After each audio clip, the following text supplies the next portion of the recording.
harus kedengeran minimal. Di tengah-tengah ya Pak. Iya, siap.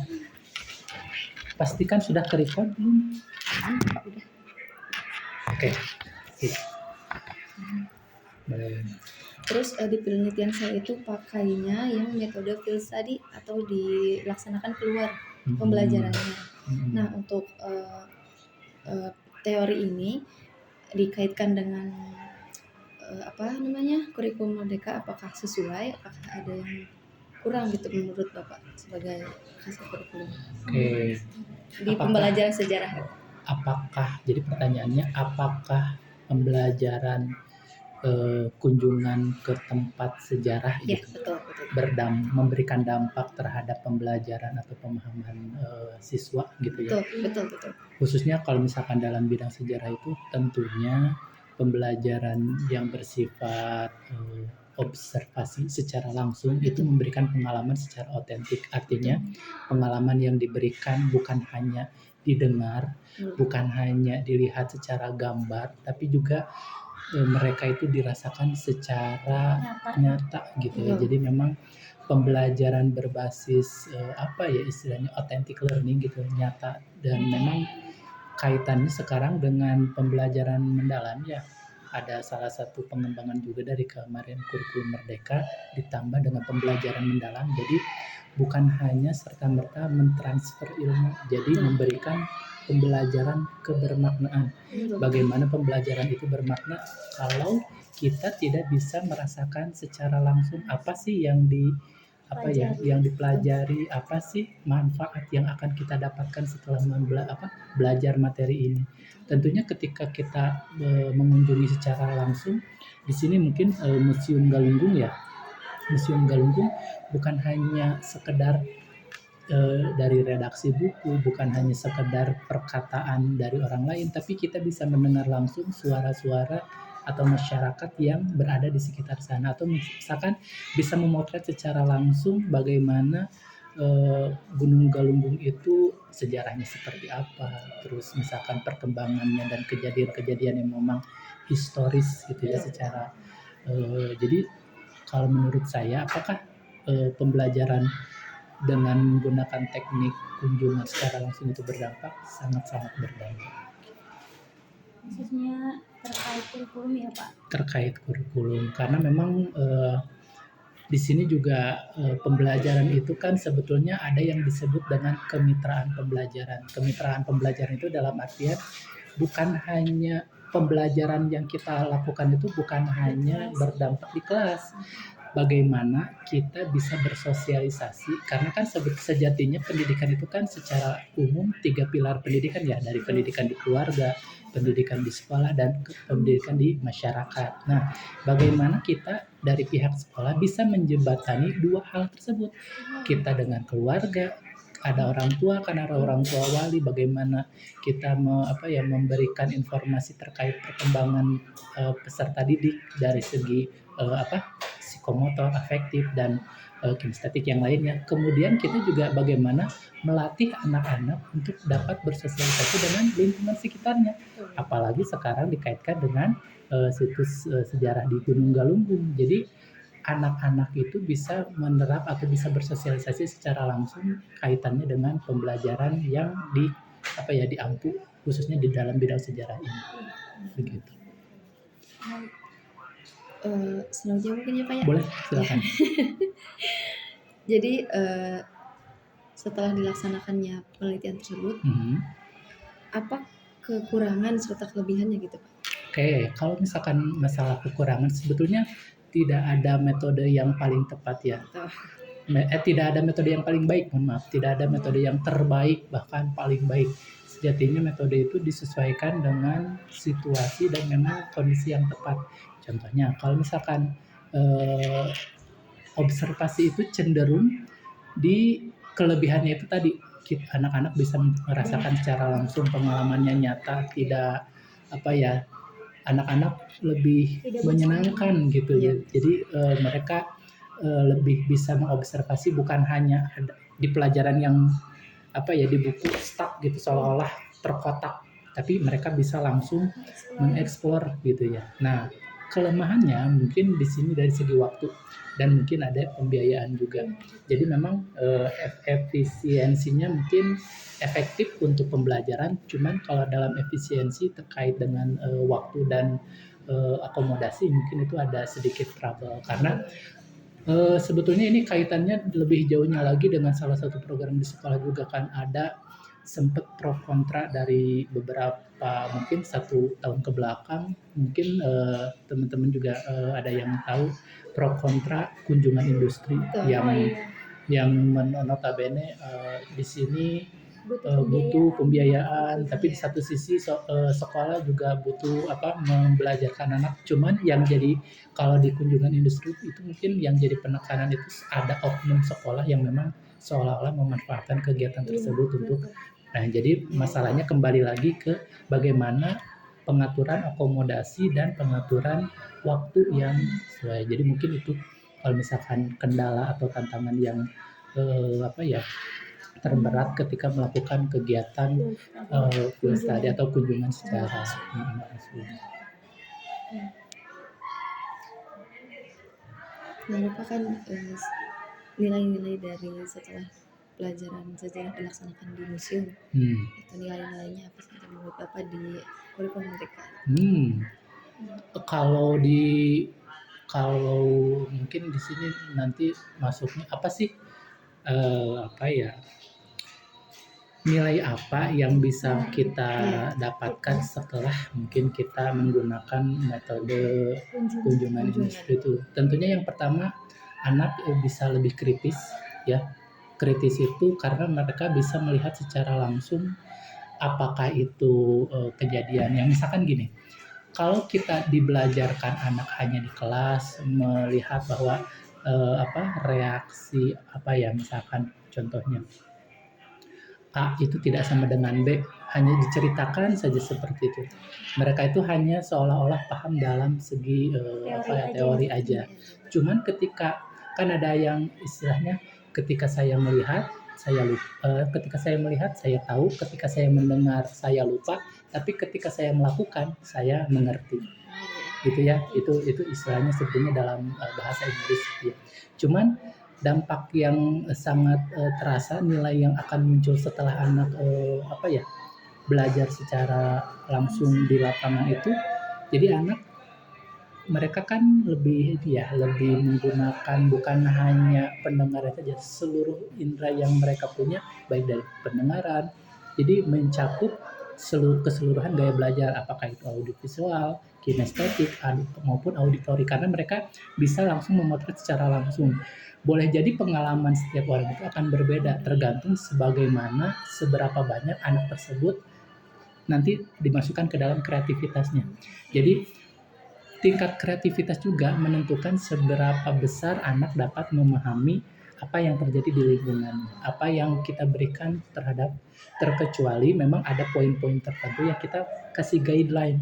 Jadi ada batas minimalnya anak mampu mengerti ini. Maksimalnya mereka bisa lebih tergantung seberapa kreatif mereka mengeksplor apa yang di hadapan mereka gitu, apa yang dipelajari, apa yang mereka temukan langsung di masyarakat. Yang pertama nilainya yang tadi kritis, yang kedua mungkin lebih ke kreatif. Selanjutnya ini termasuk ke dalam pengalaman pembelajaran ya. Selain dari pengalaman pembelajaran yang bermakna karena dilakukan secara langsung, ada salah satu poin yang memang pembelajaran di mendalam itu harus menggembirakan, bukan menyenangkan, menggembirakan bagaimana mereka bisa menjadi bagian gitu. Oh iya ya, saya itu sebagai warga Tasik misalkan kita harus menjaga kelestarian gunung. Jadi mereka merasa menjadi bagian itu karena prosesnya menyenangkan. Wah ini ternyata tempatnya seru, wah ternyata ini tempatnya butuh perhatian khusus. Mereka merasa terlibat dan yang terakhir ketika merasakan secara langsung tentunya ini yang paling penting daripada keseluruhan proses pembelajaran itu adalah merefleksi bagaimana siswa tersebut bisa yang tadi merenung setelah pembelajaran ini. Oh iya ya, ternyata saya bagian dari Tasikmalaya yang memang harus menjaga kelestarian misalkan gunung-gunung ini. Itu sebetulnya pembelajaran dari apapun proses pembelajarannya pada akhirnya nilai yang paling ditekankan itu bagaimana si siswa itu mampu merefleksi hasil pembelajarannya ke dalam kehidupannya secara personal. Karena boleh jadi menurut A, B, C itu mereka bisa berbeda opini, berbeda pendapat. Cuman jatuhnya pada akhirnya pembelajaran itu ada bagaimana meningkatkan kualitas pribadi gitu ya. Boleh jadi mendengarkan hal yang sama, cuman menginternalisasinya pasti akan berbeda gitu. Untuk ini tadi pembelajarannya Pak ada sejarah yang di Indonesia sama peminatannya dua di sini Teh. Kalau dari segi Di kelas 10 sejarah apa? Kalau secara umum sih sejarah masih mata pelajaran wajib sih. Wajib. Di kelas 10. Karena kan di kurikulum Merdeka itu ada 2 tingkatnya, sejarah itu kelas 10 dan kelas 11. Jadi memang disebutnya itu mata pelajaran umum kalau misalkan. Tapi mata pelajarannya sejarah Indonesia Pak atau sejarah umum? Sejarah Indonesia sih kalau Indonesia. Sejarah Indonesia. Cuman masuknya itu kan kalau dulu itu ada redaksinya mata pelajaran kewilayahan, muatan nasional. Kalau sekarang lebih cenderung ke mata pelajaran umum dan mata pelajaran konsentrasi keahlian dan mata pelajaran kejuruan, dasar kejuruan kalau di kelas 10. Bapak untuk kelas 10 sendiri sekarang masih menerapkan kurikulum merdekanya yang sekarang 2024 atau yang terbaru? Ada yang terbaru sih, cuman yang maksudnya bukan yang benar-benar terbaru, kan sekarang yang terbaru, sangat-sangat terbaru itu kurikulum merdeka pembelajaran mendalam. Pembelajaran mendalam itu yang lebih, nanti ada dari segi RPP-nya juga ada sedikit perbedaan, cuman baru selesai kemarin pelatihannya, belum benar-benar diterapkan. Jadi kurikulum merdekanya itu yang versi terbaru, cuman belum yang terbaru yang sekarang pembelajaran mendalam. Kalau pembelajaran mendalam itu baru selesai disosialisasikan kemarin bulan November. Berarti masih menerapkan yang rilis bulan Agustus itu bukan Pak? Yang 2024? Ya 2024 ya. Itu juga kan Bapak itu juga kan Bapak di TP sama ATP-nya di kurikulum 2024 itu kan ada pembelajaran sejarah yang berbasis kunjungan gitu ya Pak. Berarti menurut Bapak itu sesuai dengan kurikulumnya? Kalau itu kan sebetulnya salah satu, kembali lagi ya, karena kan memang secara CP atau ATP gitu. Jadi kan sebetulnya pemerintah itu hanya CP, capaian pembelajarannya. Adapun teknik caranya itu sebetulnya dikembalikan lagi ke gurunya masing-masing. Bagaimana bagaimana guru dapat meramu supaya kegiatan tersebut itu tercapai. Nah, jadi perlu ditekankan kalau misalkan apakah harus dengan kunjungan, itu salah satu metode. Jadi tidak ditekankan harus sebetulnya. Kalau misalkan berdasarkan yang saya pahami gitu ya. Jadi ada salah satu cara memang bisa menggunakan kunjungan, tapi bukan satu-satunya cara. Nah, adapun kalau misalkan memang itu menjadikan tuntutan, dan itu sekali lagi kan karena keberagaman, dan mungkin yang dimunculkan di sini adalah kearifan lokal, apa sih yang kebudayaan atau misalkan sejarah apa yang terdekat yang bisa kita pelajari yang ada kaitannya dengan keberagaman, atau misalkan secara sebutnya itu warisan apa yang kita harus jaga di lingkungan sekitar kita. Nah, itu boleh jadi itu dapat kena gitu poinnya. Seperti misalkan kita bisa mengenal lebih dekat apa sih ada Kampung Naga gitu kan, itu kan warisan budaya banget gitu ya, tidak ada di wilayah yang lain gitu ya. Terus misalkan ada Gunung Kelungkung juga di sini yang berdekat, ada situs-situs sejarah yang memang harus kita tahu, dan memang sebagai warga istilahnya warga lokal, dan memang yang jadinya istilahnya vokal dalam ya kita harus jaga sendiri gitu sebagai pribumi istilahnya gitu ya. Jadi menurut saya sah-sah saja itu untuk menggunakan. Tapi sekali lagi tidak ada kewajiban dan tidak ada keharusan. Yang penting CP-nya itu bisa dapat. Bisa dapat. Jadi kalau saya tidak salah paham, CP itu tidak spesifik ke teknis. Iya. Jadi siswa mampu, siswa dapat, siswa mengerti. Jadi tidak spesifik dengan cara, Iya. tidak spesifik seperti itu. Kalau cara atau metode didaktik metodik itu dikembalikan ke guru masing-masing. Ini hanya salah satunya aja ya Salah Pak. satunya saja itu. Boleh, silakan.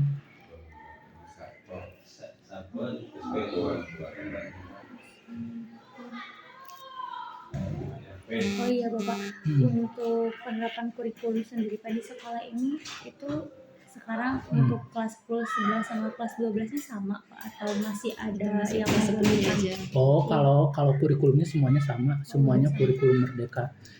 Kalau misalkan penerapan kurikulumnya semuanya sama, sudah menggunakan, tidak ada yang K13 karena kita kan sebetulnya sudah hampir full kurikulum 13 itu hampir 3 tahun ke belakang kalau tidak salah ya. Semenjak penerapan ini pusat keunggulan. Iya. Jadi pusat keunggulan itu ditandai dengan langsung diterapkannya kurikulum K13 di tahun pertama, kedua, ketiga. Pada akhirnya sudah full. Jadi masa transisi perpindahan antara kurikulum K13 dengan kurikulum merdeka itu diakhiri dengan berakhirnya program pusat keunggulan. Kalau tidak salah 2 atau 3 tahun ke belakang kurikulum merdeka itu sudah full diganti di semua tingkat.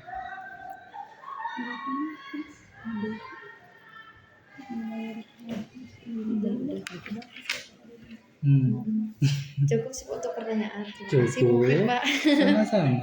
Kalau misalkan ada yang mau ditanyakan boleh, mumpung masih ada waktu. Dari mana?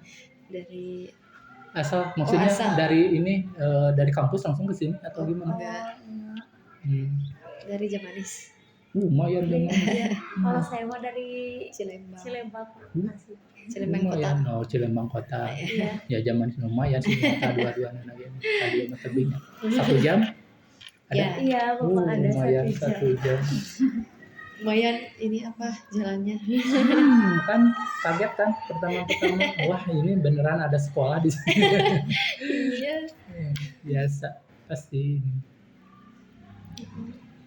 Sudah cukup. Kalau sih sudah untuk cukup pertanyaan. boleh, tapi kalau misalkan masih ini takutnya bahannya kurang boleh. Kalau misalkan dipertanyakan di WA boleh Bapak? Tidak pakai suara. Oh iya. Kalau Mungkin ini, kalau di